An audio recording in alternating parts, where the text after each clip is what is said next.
August 1న Guntur revenue భవన్లో outsourcing ఉద్యోగుల సమావేశాన్ని నిర్వహిస్తున్నట్లు ఉద్యోగుల సంఘం రాష్ట్ర ఉపాధ్యక్షుడు ఈదులమూడి మధుబాబు వెల్లడించారు. చుట్టుగుంట రాష్ట్ర వ్యవసాయ మార్కెటింగ్ కార్యాలయంలో గురువారం జరిగిన ఔట్సోర్సింగ్ ఉద్యోగుల సన్నాహక సమావేశంలో మధు మాట్లాడారు. సమావేశానికి ఔట్సోర్సింగ్ ఉద్యోగులంతా తరలి రావాలని పిలుపునిచ్చారు.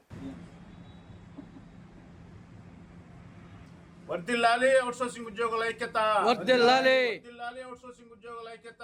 వర్ధిల్లాలి పే రివిజన్ కమిషన్ వెంటనే అమలు చేయాలి. కమిషన్ వెంటనే వేయాలి. పే రివిజన్ కమిషన్ వెంటనే వేయాలి.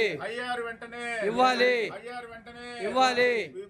విరమణ వయసు 62 సంవత్సరాలకు పెంచాలి. విరమణ వయసు 62 సంవత్సరాలకు పెంచాలి. సంక్షేమ పథకాలు అమలు చేయాలి. సంక్షేమ పథకాలు అమలు చేయాలి. సర్వీస్ రూల్స్ ఇవ్వాలి.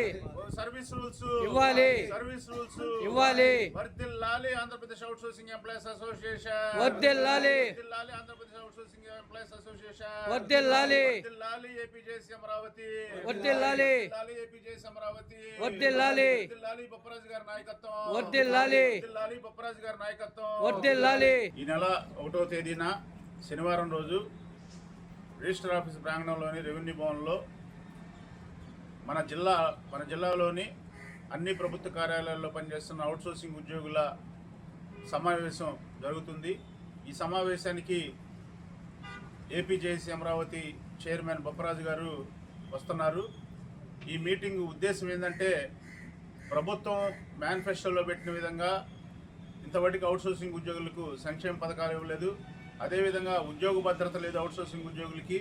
అదేవిధంగా వీళ్ళందరినీ కూడా హెచ్ఆర్ పాలసీ పరిధిలోకి మెప్మా సెర్ఫ్ డిపార్ట్మెంట్లో ఎట్టా హెచ్ఆర్ పాలసీ ఉందో ఆ హెచ్ఆర్ పాలసీలోకి మమ్మల్ని అందరం తీసుకొచ్చి మాకు ఉద్యోగ భద్రత ఇవ్వాలనే డిమాండ్తో, అలాగే సర్వీస్ రూల్స్ పెట్టాలి. సర్వీస్ రూల్స్ పెట్టి సర్వీస్ రూల్స్ ఎందుకు అడుగుతున్నామంటే, ఈరోజు చేరిన అతనికి అదే జీతం, 20 సంవత్సరాల నుంచి పనిచేసే వాళ్ళకు కూడా అదే జీతం.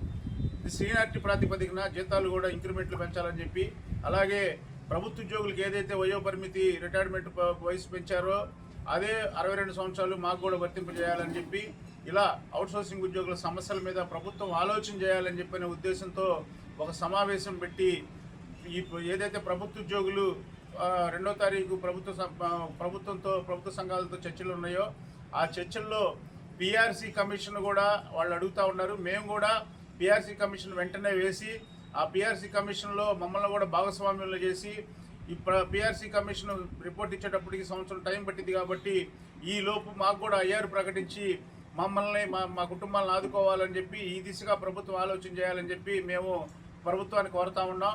రేపు 1వ తారీఖు జరగబోయే మీటింగ్లో కూడా మేము ప్రభుత్వ సంఘాలతో కలిసి, ఒకవేళ ప్రభుత్వం చర్చలు కనుక విఫలమైతే ప్రభుత్వ సంఘాలు ఏదైతే ఉద్యమ కార్యాచరణకి వాళ్ళు పిలుపునిచ్చారో మేము కూడా ఉద్యమంలో భాగస్వాములు అవుతామని చెప్పి ఈ సందర్భంగా ప్రభుత్వానికి తెలియజేసుకుంటూ, అంతదాకా తెచ్చుకోకుండా ప్రభుత్వ ఉద్యోగ సమస్యలు, అవుట్సోర్సింగ్ ఉద్యోగుల సమస్యలు పరిష్కరించాల్సిందిగా మీరు ఇచ్చిన మేనిఫెస్టోలోనే మీరు చెప్పిన విధంగానే పిఆర్సీ ప్రకటిస్తామన్నారు, మేనిఫెస్టోలో పెట్టారు. మంచి ఐఆర్ ఇస్తామన్నారు.